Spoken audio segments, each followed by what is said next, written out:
Marketer of the Day, episode 694. From impossible to inevitable. Apply the winning mindset to locate your ideal customer, solve problems, and generate predictable revenue with Aaron Ross. Hey everyone, and welcome back to the Marketer of the Day podcast. We are here with co-CEO of PredictableRevenue.com. His name is Aaron Ross. He is the author From Impossible to Inevitable, and the author of Predictable Revenue. And he is an expert on the sales systems that he's used to help Salesforce.com, Twilio, Zuora, and other companies create billions of dollars. Aaron is married with 10 children, half of them to adoption. So he is the guy that can scale massively in more ways than one, not just with business. Aaron, how the heck are you? I'm good, actually. And whenever people ask me that, I'm like, well, I don't know, I got in business and family, I got lots of stuff that's great and lots of stuff that's not so great, but it all evens out right now. I'm in good shape and I'm excited to be on the show here, Robert. So thanks. Super cool. I have hyperscaling. So that could be another book someday, how to hyperscale a family. Right. I mean, there's always time to make more books and just dispense more advice. And yeah, like I knew a guy who had 12 kids, all daughters. And I guess at some point, the oldest ones are at an age where, yeah, maybe he was just kept trying for a boy and gave up. But like the oldest ones eventually began babysitting and teaching the younger ones. It was just a whole micro community. It was crazy. I could never do that. Yeah, it's not for everybody. Yes. Well, cool. Yeah, our older ones help, but we force them. We have paid help and we have forced help from the older ones. Nice. So just like a lot of management and a lot of chaos and problems and solutions, just like your SaaS experience. So tell me about yourself and what has you excited these days and what kind of stuff we need to know. Yeah, sure. Well, I don't know if people, I think there's a lot of people have heard of my book, Predictable Revenue. That's been out for a while, since 2011. In essence, the short story is, if you haven't heard about it, is I was, an engineer by kind of nature and training, and started a company that failed, lost, venture-backed company. And I was like, well, you know what? If I'm going to do another company, I got to learn sales. So went to Salesforce.com to get a job there in sales, because that's the only way you really learn something. And honestly, jobs can be great. The way to get paid to learn. End up creating an outbound sales process there that is just a really predictable way to create sales appointments and revenue, and helped almost double their growth rate. So Salesforce back then was 25 million in revenue, about 150 people. But it added an extra 100 something million in a few years. And by now, probably more than $1 billion in revenue or more to what they were doing. And that was a ways back. But, what I've learned a lot since then too is just how important. I would encourage anyone, whether in marketing or not, to realize sales is a life skill. That really sales should be based, have like a system around it. It's not about kind of like, hey, rah, rah, rah, cheer, cheer, cheer. It's really, to me, like having more of a methodical system and steps. And it's useful kind of anywhere. Really, I think the specialty here is like, how do you take what you've got and grow it faster? That's what I'm really interested in. And as the more I learn about sales and revenue and marketing, the more kind of repeating patterns I see in terms of what works and what doesn't work to grow a company or a person's income faster. I actually use the same principles basically in the From Impossible book. Like when I got married, going back to the kids, trust me, there's nothing like having a big family to motivate you to make money. Now, I started at Salesforce early, but not early enough. I think I made enough money to pay off some divorce debts back then from my first marriage. But I grew my income by 11 times in 4 years, with really a lot of the same principles to grow companies' revenue faster too. Well, you're saying that you're seeing a lot of these patterns when it comes to just like from Salesforce compared to now, compared to even life skills. So what sort of repeat patterns are we talking about?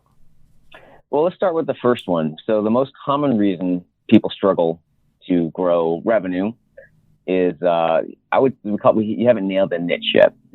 Or in Europe, can you say niche? And really what that means is it's kind of this old pattern around we have to be constantly reminded how to speak to customers. Like, what's in it for the customer? What do they care about? So part of it is ultimately, like, do you know which types of customers, like who are your ideal customers that need you versus, and how are they different from the places where you're nice to have?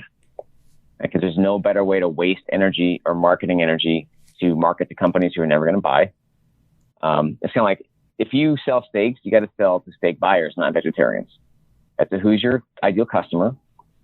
What are their problems? Like, what are they dealing with day to day? And then how do you communicate with them in their language? So that, I know it's like nothing that people haven't heard a million times, but we still don't do it, or we don't realize how much maintenance and evolution we need to continue to do month after month, year after year, because stuff is always changing. So that's number one. I say that's the most common reason, not the only, but the most common reason people struggle to grow faster. And I think that gets harder. And you're right that like these are simple fundamentals, but it's easy to get away from that, right? It's easy to get lost in the newness, the technology, the fun, and then say, well wait a second, like you lost your niche. You weren't focusing on problems. You weren't focusing on what's in it for me. Yeah, totally. And the thing is, like there's this Uber trend, right? The world is getting busier. There's more content, more channels, more messages, more apps, more everything. And so people's attention is getting sliced more thinly. So I think one of the key lessons from here and in the Impossible book that I think helps bring a new light to this is let's talk about two kinds of customers. When you're getting referrals from people and there's people there's like an existing brand relationship, they'll give you a lot of leeway to communicate with them. They will they might meet with you for 30 minutes. They might read your email. But as you start to work to grow past your current markets towards type of customers that may not have heard of you, the window of attention, that slice of attention they'll give you is very, very thin. It might be less than a second or a few seconds, whether you're sending kind of a cold email or doing a Facebook ad or like a LinkedIn message. And so we call this arc of attention, which is as you start to grow your business, whether you're an individual or like a SaaS business or whatever, you have to learn how to reach out to and connect with people who don't know you at some point. And to do that, it's a very different messaging and targeting, kind of nailing a niche exercise than when you're working with people who know you or have heard you in some way. Because again, that window of attention is so much thinner. And I think that's huge. I mean, because like I noticed this, like the other day, I was cleaning up some old folders on an old hard drive, and I found an ebook from 10 years ago where I was doing what you're mentioning there of just communicating with people who knew me, people who were already in an existing community, and I already kind of knew their language and assumed they knew certain things and assumed they knew me a little bit. And that versus more of the things that have to be done now as far as like the podcasting, the publicity, and talking to people who are way colder and who don't know us, is like night and day. And I almost cringed a little bit looking at that old stuff where I was communicating only to that safe, warm, comfortable audience, which is a good place to start. But it seems like you're saying that eventually we outgrow that safe area and we have to like leave the nest, so to speak, and things need to change a lot. And if we don't change that thinking, if we don't nail down that niche, if we don't talk more in like kind of accessible, attention grabbing terms, then we're going to come up across some difficulties, right? It'll be tough to grow if we don't think in the new way. Yeah, it's really, even in the Impossible book, we say that comfort is the enemy of success, of growth. You know, like the terms you use, like kind of the safe, like you knew your system, you knew your messaging, you knew your people.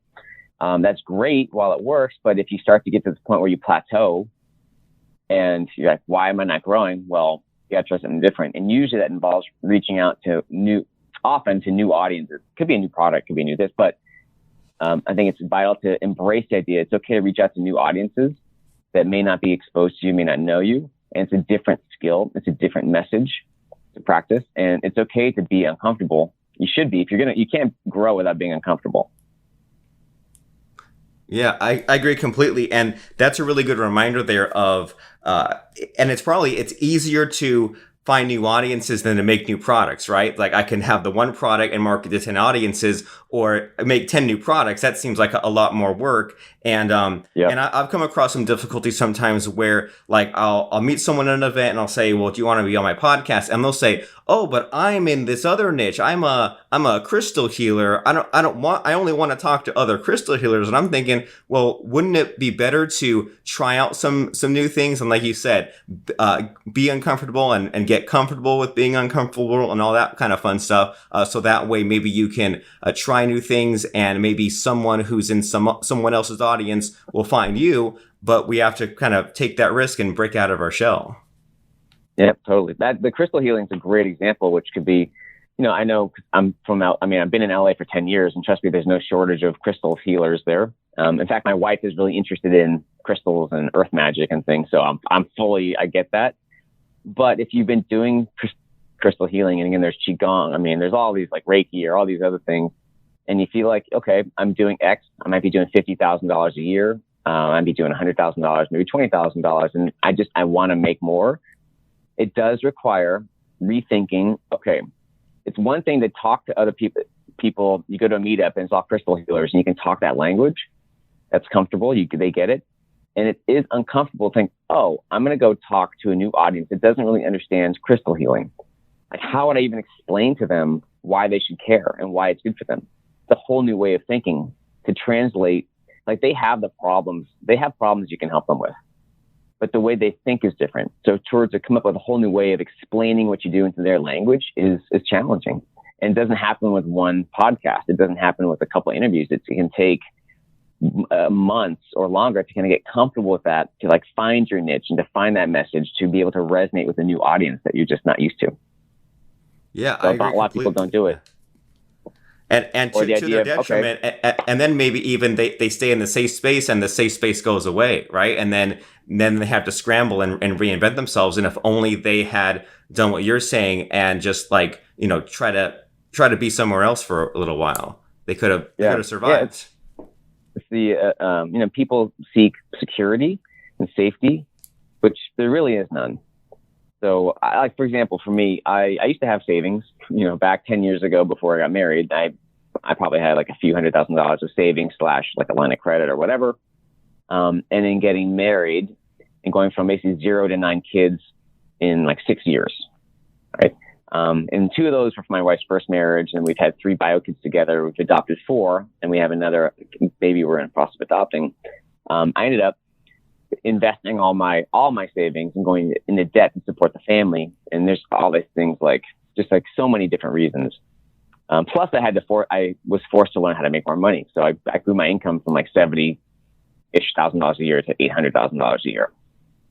But in all that, it was really this choice around, I could have tried to stay safe with savings, of the illusion of it, or sometimes a job or a relationship. But I'd say I traded financial savings for financial confidence, because dealing with all this kind of ups and downs, having to make more money and kind of save money and this, that, the other, I developed a lot more resilience and financial confidence with dealing with money in all these different challenging situations, business, family, kids. So I think a lot of this wanting to hold on to the source of safety holds us back from being prepared for when things change, because they inevitably will change. Jobs can feel really safe, and they are to some extent, but companies go out of business, things change. So the best kind of safety is when you have that confidence of having dealt with issues, whether they're financial or relationship, and you kind of can trust yourself to say, to the point of, well, if I lose my job or something happens, I'll be able to figure it out. Right? I appreciate my job and the savings, that's great, but if something happens, I lost it, I'll be able to figure it out. And that only comes from, again, getting out of your comfort zone and embracing new things, new audiences, new products, new areas. For me, a lot of it was like getting married and having a lot of kids. Definitely out of my comfort zone. And it seems like from a lot of the things that you're saying here is that sometimes we develop a skill in, nowadays we all have 5 or 10 lifetimes, right? We have these different parts in our career or different businesses or different things that happen. Mm-hmm. And many times in one of these lifetimes, we develop a skill that we think is just for that job or just for that company. And then we end up using it in one place or another. In your case, you developed your sales skill and then you applied it at all these different places. And it'll stick with you and evolve for the rest of your life. And I think that's something that I have to remind myself of sometimes, that sometimes something in the moment, things it feels like it's a waste or I'm kind of solving this problem. But then I'll be able to use it in all kinds of unexpected ways later. Yeah, totally. I think too, for a lot of people, if there's a lot of like solopreneurs or aspiring solopreneurs, because I went through this and I've seen a lot of people go through this, which is, let's say you had a regular career, right? You were in a sales job, marketing job, engineering job. Maybe you were a yoga teacher, and you kind of get tired of it because you're like, oh, I want something different. I want to make more money with more fun and interesting people and blah, blah, blah. And there's this first reaction, which is, I don't want to do that anymore. Like, when I left Salesforce, I'm like, I don't want to do sales consulting. I'm tired of sales. I don't want to do it. And kind of at some point, and I came back to, and I think I've seen people come back to embracing these really valuable strengths that you've learned in these jobs and situations, but learning to apply them in a new way. Like, so for me, I didn't want to do sales, but when it came back to having a family and supporting the family, kind of predictablerevenue.com and like sales consulting and, helping companies create these outbound prospecting programs and grow faster. That was the easiest way for me to make a lot of money. And in doing that, I found a lot more satisfaction with kind of the results I was getting by focusing on it and like doubling down in it, and in kind of retuning the way I worked to make it more enjoyable for myself. So it's kind of re-embracing these strengths. Like, what made us bored, which is like 10 years of marketing or 10 years of selling, is kind of reinventing that is often the best way to go forward with that kind of new career, that new direction that you feel like you want to jump into, not kind of throwing away all those old skills you developed. I like it. So if we're bored, if we're unsatisfied, there's a reason for that. And that is the opportunity for us to not throw away old stuff, but reinvent things and maybe take a skill and teach it to others, or use it to build some other kind of SaaS service or something like that. And so we mentioned things like predictablerevenue.com and From Impossible to Inevitable. And as we're getting close to the end here, can you tell us, like, has there been a big idea that has been like in this book or in this training or just something in the last 6 or 12 months that has really gotten you excited, just like idea wise, or in something that's a real need or something that you've been doing? Yeah, well, I for the first time, for years, I've kind of had this desire. I want to talk about or create some content around not balancing, but really juggling business and family, right? Because I've grown a $5 million business while having basically 10 kids. That was the title of the first talk I gave. So if you had to ask me, what's the one secret to making a lot more money while being a better parent? Or maybe it's just making more money if you don't have kids or don't want kids. I would say it's what I call forcing functions. And this would probably be, if I did a next book, this would probably be the essence of it. And there's a chapter in the From Impossible book. So first of all, the From Impossible to Inevitable book is just something that I think would, I've heard people just say it's been life-changing, right? The best business book they've read. And in one of those chapters, the forcing functions, and I'll kind of just describe them, are, how do I keep myself on track when I don't want to do things? One thing I've learned over the last many years is I can't afford to wait to when I have the time, have the energy, have the ideas, have the money to do something, to start a business. I just had to do things. But like a lot of people, I'm not Elon Musk. I don't have infinite willpower. I get tired. I get bored. I procrastinate, and all these human qualities. So the thing that works for me to kind of launch myself forward with big leaps, getting books published, like making a lot more money, into all kinds of parents. So forcing functions usually means, in essence, like, think about this. If you want to get into shape, A, do you join a gym? Or B, do you sign up to do a marathon and tell all your friends you're doing it? The gym. Ease into it. Yeah, there you go. Yeah, there you go.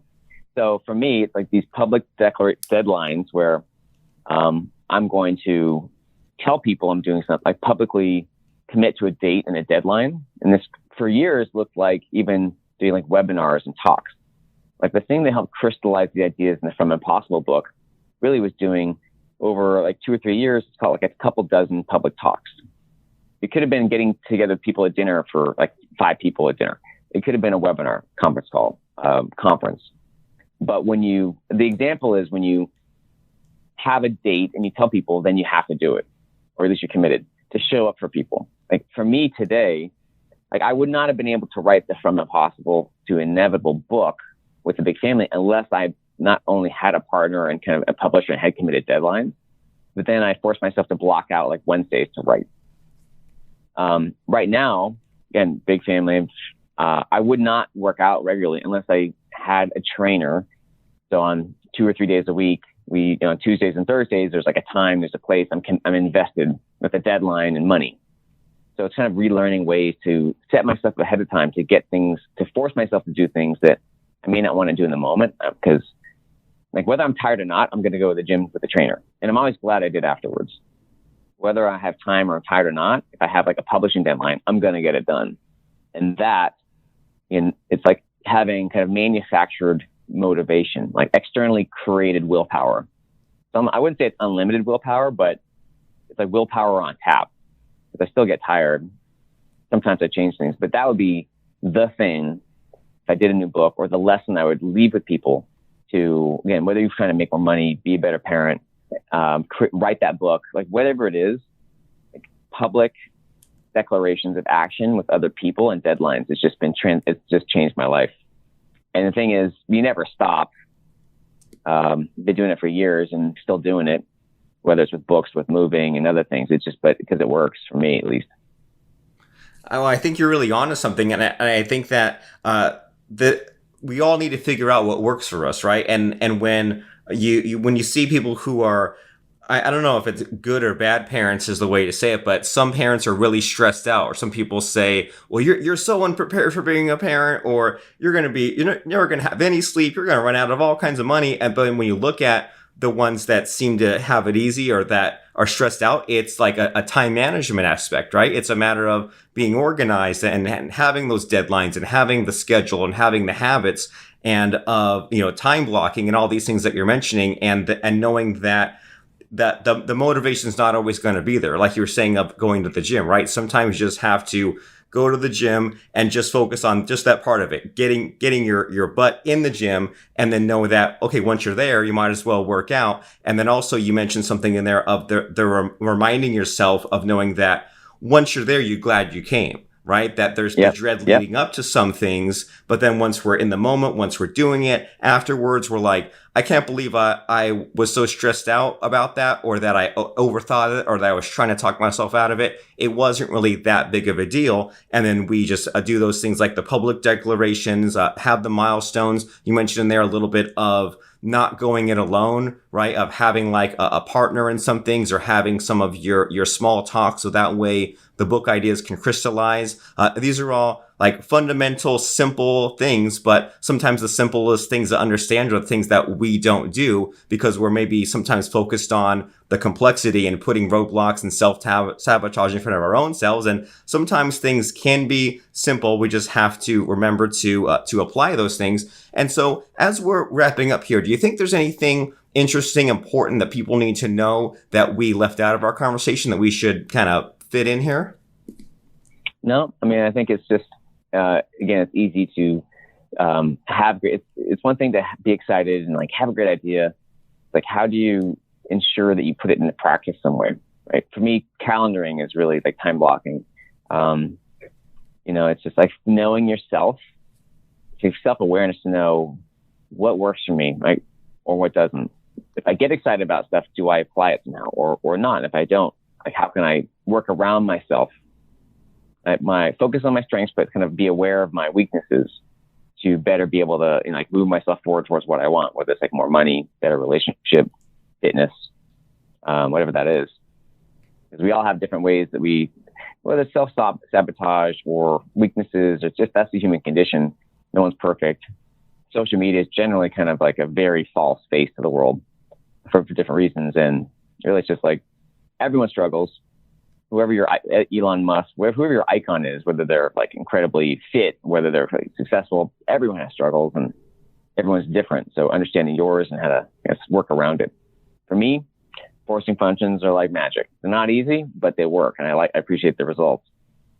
Well, cool. Well, it's very reassuring to hear these sorts of things, and knowing that we all go through the stress, doubt, uncertainty, failures, setbacks, all those sorts of things. So it's good to know that even a guy like you who's built all the cool, amazing things that you've put out there, the family, the books, all that, even you have those struggles, but then some people give up, or some people just kind of don't make things work out. But we all have to get through those sorts of things and have the self-awareness, know ourselves. So if people were super blown away by the advice you dished out and they're super duper impressed and they want to take things to the next level, they want to find out about your books, your websites, your services, what you have going on, where can and where should people go right now? Yeah. Best place to start would be that it's fromimpossible.com. It's really for the book. I think that's, you just get so much information there. It's also on Amazon, but it's fromimpossible.com. And if you actually have a business with salespeople and interested in kind of like outbound services, assessments, consulting, training, and so on, that's predictablerevenue.com. All right. So probably not that hard to find on the web. Right. So from impossible.com is the From Impossible to Inevitable book, and then predictablerevenue.com. If you want to find out the secrets that Aaron has applied to help grow these companies like Salesforce and Twilio with outbound calls, with software as a service, and making your company the best that it can be, and not waiting around and not slowing down and not wondering what could have been, you take action now. You apply these principles. That's from impossible.com and predictablerevenue.com. And thanks so much, Aaron, for taking the time. I know you're super busy with the conference you're at and your family and the businesses and all the stuff, but I'm really super grateful that you took the time, and I'm glad that you were here. So thank you. Yeah, Robert. I appreciate it. Thank you. Do you want to be a sponsor for the Robert Plank Show? Make sure to go right now to robertplank.com/ask, fill out the form, and tell us how you'd like to sponsor the show. Thanks for listening.